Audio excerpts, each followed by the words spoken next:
Day 2 of the 2008 Rugby Canada Annual General Meeting, and reports were presented, motions moved, and the course of the 2009 season was set by the board members and provincial delegates.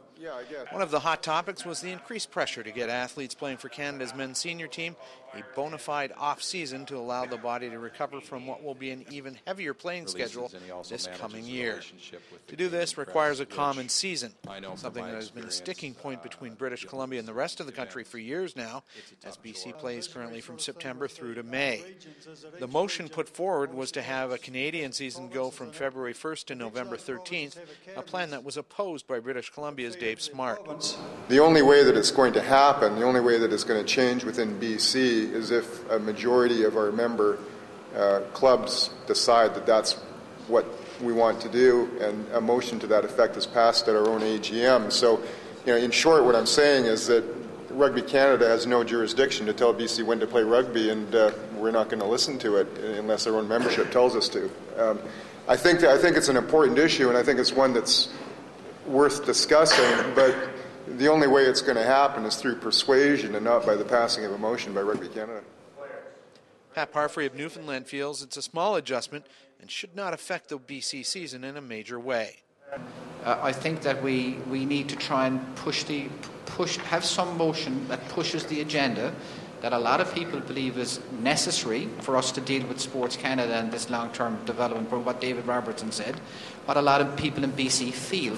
And I believe that BC won't suffer very much from a club perspective, and representative rugby's played in the summer anyway, so there's no issue about forcing clubs to play rugby in the summertime. So a softer motion could be proposed, something like that the board of Rugby Canada engages with BC to try and come up with a common playing season for discussion at the next AGM. Smart conceded that the motion would warrant further discussion within the BC club scene. When we play our season and what our policies are regarding our playing season are going to be driven by the clubs at our AGM. We can't force something on our clubs that they don't want to do. And what we can do is educate everybody and have an intelligent discussion about it and attempt to persuade people to move in a direction that makes sense. But if the majority of the clubs don't want to move to a different season than they're playing in now, it's not going to happen.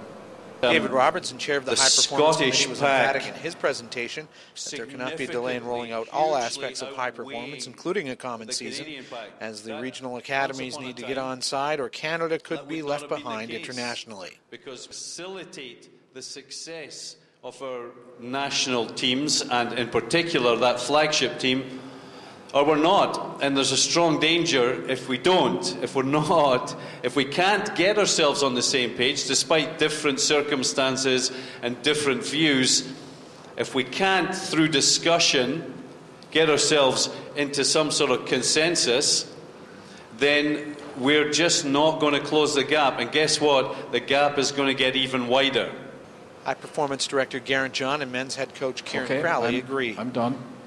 If we could facilitate that and really work on that, and that's something that we have to work with BC on that, because we made our players go through a real physical preparation yesterday. I know the clubs didn't like it for today, but it's important that we are preparing them for the national program that is happening in May, June and July. We have to do that. You talk about players that we're up against at the moment around a 10, 12-week break in the season to prepare for the international game. We need a minimum 8 weeks. We need more than that, but the 8-week period is essential for us to move forward in the high-performance program and in the national team as well. So it's not just us taking everything or us working together for the high performance. Yeah, that's what we want in the end, but you as provinces do get a lot of benefits back as well that you need to understand as well, and until the process gets going, and it's going to take a couple of years to sort out politics or whatever it might be in different regions or different areas, but until that is all done, until we give that time to evolve and get going, you're not going to see those true benefits. And the big thing on that is, as has been stated many times this last couple of days, we haven't got time to muck around. We either do it or we get left behind. Saturday evening saw a thank you dinner for Fairmont Hotel's Vice President John Williams, who's been a patron of Rugby Canada for a number of years. It was a chance for those in the rugby community to show their appreciation for Williams, who just recently retired after decades in the hotel industry. And last but not least, on behalf of Rugby Canada, we would like you to be our guest at this place at some fishing lodge up in Charlotte. The Canadian Rugby World Fishing Classic, June 13th and 16th. We'd like you to be our guest at the fishing lodge. I'll be there.